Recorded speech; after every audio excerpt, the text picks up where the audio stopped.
The NFT craze might be on low heat for a while now due to the crypto bear market and currency instability around the world, but it might be the right time to dip your feet into the pool of NFTs. To get started though, you need to know the right place to buy your first NFT. So in this video, I'm going to share the 5 best NFT marketplaces you should know about. Want to know more about it? Stay tuned in this video.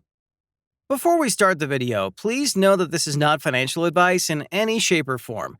This content is for entertainment and educational purposes only. When needed, please contact a professional. Moving on, let's get straight to the first NFT marketplace, Opensea.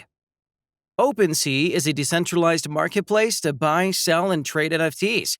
It was founded back in 2017 and has been a market leader ever since. The NFT exchange initially began as a market for CryptoKitties, but has expanded beyond collectibles. It's currently a marketplace for a wide variety of digital assets, including art, domain names, game items, and music. OpenSea is built on Ethereum blockchain, which means you'll need an Ethereum wallet. OpenSea supports over a dozen wallets, including MetaMask, Coinbase, and Trust Wallet. OpenSea also supports several blockchains, including Polygon and Clayton. There are over 200 payment options you can choose from, including stablecoins like USDC, ensuring that anyone can buy and sell items on the platform. Moving on to the second one on the list, number 2, Rarible. Rarible is a popular NFT marketplace with a wide range of digital items. It's extremely easy to use and especially designed to suit a newcomer. Users can buy, sell, or mint various types of NFTs, including art, gaming, metaverse, and more. Plus, its RARI token lets the community participate in governance and make decisions about this NFT platform's direction. Ethereum is the most popular blockchain that supports NFTs, but due to its high gas fees, it's not suited for most.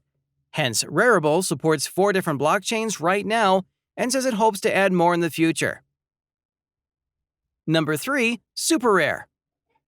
SuperRare is a hybrid between a traditional art gallery and an NFT platform.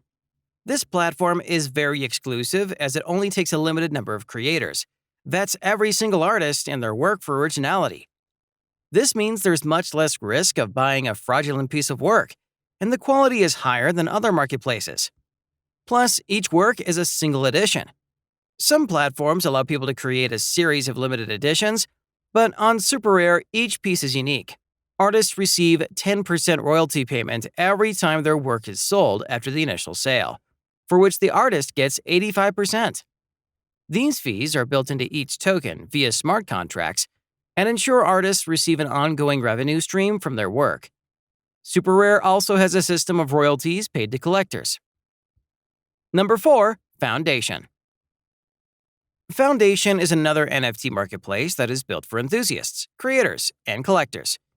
This platform offers a massive selection of art NFTs and makes sure the original creators get royalties on every sale. The fees can get costly though, and because it's an art marketplace, you won't find any other types of NFTs here.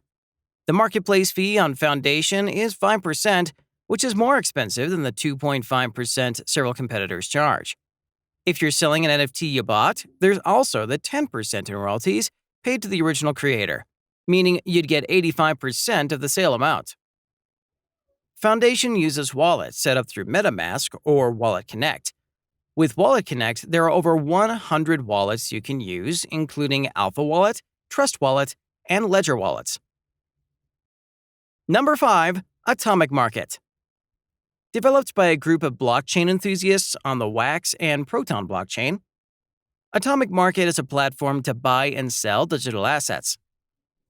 It was launched in February in 2020, and it claims that NFTs worth over $9.2 million have been created in Wax since.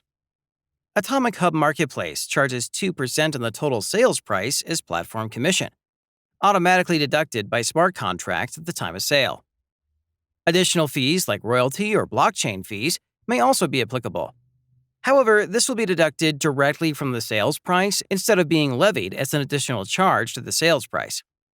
The only payment method it supports is Wax tokens, so you cannot use credit card or make payments using PayPal like many other platforms, which will be a downside for many users. So which one is your preferred NFT marketplace and why? Let me know in the comments below. If you enjoyed this video, make sure you hit that like button and subscribe to the channel. Thanks for watching, and I will see you in the next video.